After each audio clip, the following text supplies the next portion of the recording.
शिवपुर गांव में मदन और उसकी दादी रहती थी। मदन बचपन से ही एक पैर और एक हाथ से अपाहिज था, इसलिए गांव वाले मदन को अपाहिज करके बुलाता था। एक दिन मदन की दादी बर्तन धो रही थी, तभी मदन देखता है और बड़े दुखी मन से सोचता है कि मेरी दादी को बुढ़ापा में भी इतना काम करना पड़ रहा है। तभी मदन बोलता है, दादी, मैं शहर जाना चाहता हूँ पैसा कमाने के लिए। कृपया आप मुझे आज्ञा दें, मैं शाम तक लौट आऊँगा ढेर सारा पैसा लेकर। बेटा, तुम शहर जाना तो चाहते हो, पर तुम्हारा एक हाथ और एक पैर नहीं है, तो तुम काम कैसे करोगे? तुम पैसा कैसे कमा पाओगे? दादी, अब चिंता क्यों करते हैं? बस आप जाने की आज्ञा दें, शाम तक लौट आऊँगा पैसा लेके। ठीक है बेटा, आप जाना ही चाहते हो तो मैं तुम्हारे लिए कुछ खाने के लिए दे देती हूँ, तुम खा लेना वहाँ पहुँच के। मदन निकल पड़ा काम करने।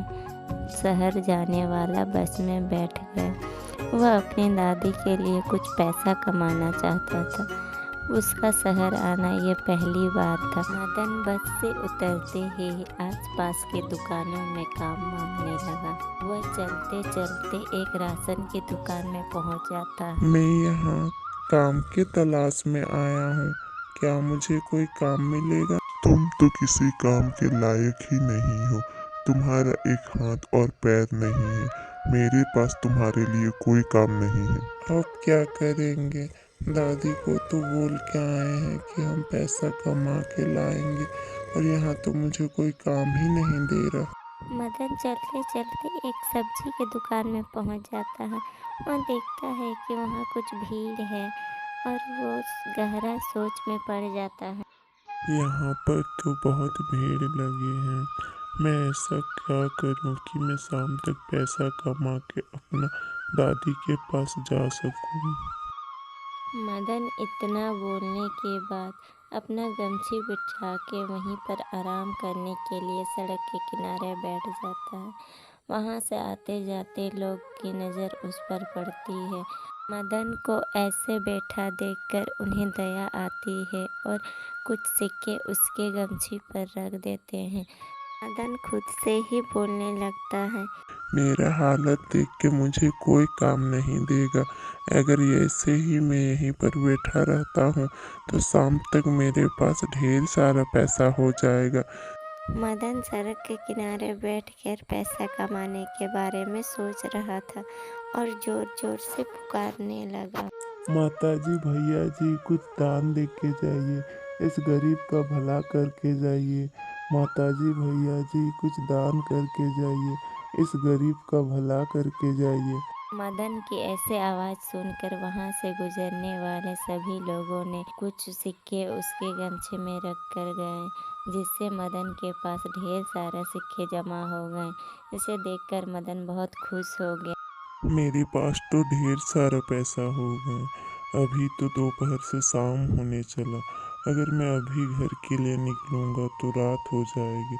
अगर रास्ते में कोई चोरों चक्के मिल गए तो मैं अपने पैसे कैसे बचा पाऊंगा। एक बूढ़ी दादी मदन को दूर से ही देख रही थी और मदन के पास जाके पूछी, बेटा, मैं तुम्हें तब से देख रही हूँ, तुम बड़े परेशान नज़र आ रहे हो। तुम बताओगे कि तुम्हें क्या परेशानी है? अगर तुम बताओगे नहीं तो मुझे पता कैसे चलेगा कि मैं तुम्हारी मदद कर सकती हूँ कि नहीं?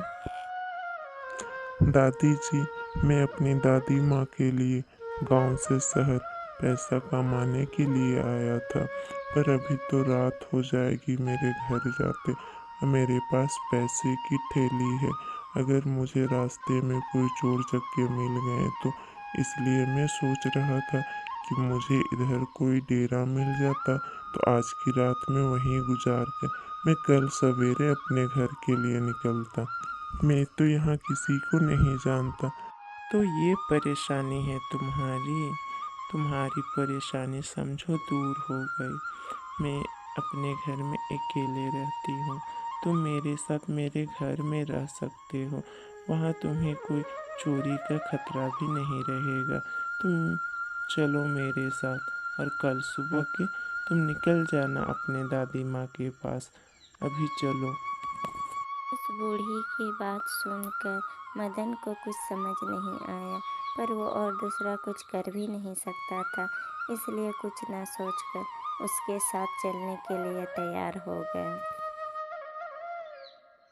ठीक है दादी जी, मैं तुम्हारे साथ जाने के लिए तैयार हूँ। मदन बिना कुछ सोचे उस बूढ़ी के साथ चलने लगा। उसके घर पहुंचते ही मदन को बोलती है, बेटा, तुम हाथ मुंह धो के इस चारपाई पर बैठ जाओ। मैं तुम्हारे लिए खाना लगाती हूँ। तुम खाना खाने के बाद यहाँ आराम से सो जाना। बेटा, तुम्हारा ये पैसा का थैली ये तुम मुझे दे दो, और जब तुम कल सवेरे घर जाओगे तब मैं तुम्हें दे दूँगी। मैं अभी इसे अपनी बक्सा में ताला लगा कर रखूँगी ताकि चोरी का कोई खतरा ना रहे। मदन जब सोने लगा तब खिड़की से किसी चीज को घिसने की आवाज़ आ रही थी। इस वजह से मदन को नींद नहीं आ रही थी। तभी खिड़की से आवाज़ आता है, तुमको बड़ी घर जाने की जल्दी है। पहले तुम मुझसे बचोगे तब ना घर जाओगे। पहले मेरे चाकू को तेज होने दो। ये आवाज़ सुनकर अब मदन को नींद नहीं आ रही थी। अब वो और मदन वही सुन रहा था और सोने के नाटक कर रहा था। जब दादी अम्मा आती उसको देखने तो वो सोने का नाटक करता और वो डर भी रहा था, इसलिए वो ज़ोर ज़ोर से बोलने लगा, तुम मुझे एक दोगे, भगवान तुम्हें 1000 देंगे। तुम मुझे एक दोगे, भगवान तुम्हें 1000 देंगे। ये लड़का तो अभी तक सोया नहीं है, सपने में भी कुछ बड़बड़ा रहा है। इसको अच्छा से पहले सोने देते हैं, उसके बाद मैं अपना चाकू को तेज करके इस पे चलाऊंगी। ऐसे करके ही पूरा रात गुजर गया। थोड़ा सा मदन शांत होता तो बूढ़ी अपना चाकू तेज करने के लिए पत्थर पर रगड़ती। तभी मदन जोर जोर से फिर से वैसे ही बोलना स्टार्ट कर देता है। फिर बूढ़ी बोलती है कि ये सोएगा, फिर मैं अपना तेज करूँगी चाकू। ऐसे कर कर के ही सुबह हो गई और बूढ़ी मदन को कुछ नहीं कर पाई। तभी बूढ़ी बोल रही थी, कल को बाजार के बहाने घर से बाहर जाऊंगी और पैसे की थैली को मैं पहले ही चुरा लूंगी, और मैं मदन को बता दूंगी कि ये चोर ने चुराया है। ऐसे मुझे मदन कुछ बोल भी नहीं पाएगा। मज़े ही मज़े हैं। बेटा, तुम उठ गए? मैं देख रही थी तुम पूरा रात को शायद नहीं सोए हो। क्या क्या जो नींद में बड़बड़ा रहे थे। अच्छा ठीक है, जाओ तुम नहा धो लो और खाना खा लो। मैं तब तक बाजार से जल्द ही घूम के आती हूँ। इतना बोल के बूढ़ी बहाना बना के निकल जाती है घर से। तभी मदन सोचने लगता है, यही सही समय है इस चुड़ैल बूढ़ी से बचने के लिए। ये तो भगवान की कृपा है जो मैं रात को नहीं सोया, नहीं तो ये मुझे रात में ही मार देती। मैं जल्दी से अपना पैसा को लेके यहाँ से भाग जाता हूँ, नहीं तो ये मुझे छोड़ेगी नहीं। इस बक्सा में तो इन्होंने ताला लगाया है, अब मैं इसे कैसे तोड़ूं? मदन की नज़र तभी ज़मीन पर पड़े एक पत्थर पर जाता है। मदन उस पत्थर को जैसे भी करके उठा लेता है। उठाने के बाद वह ताला पर जोर जोर से मारकर ताला को तोड़ लेता है। बक्सा को खोलने के बाद मदन अपना पैसा की थैली को देखकर बहुत खुश हो जाता है। ये बूढ़ी मेरे पैसे की थैली के साथ साथ अपना 100 रुपये भी बक्सा में भर के रखा।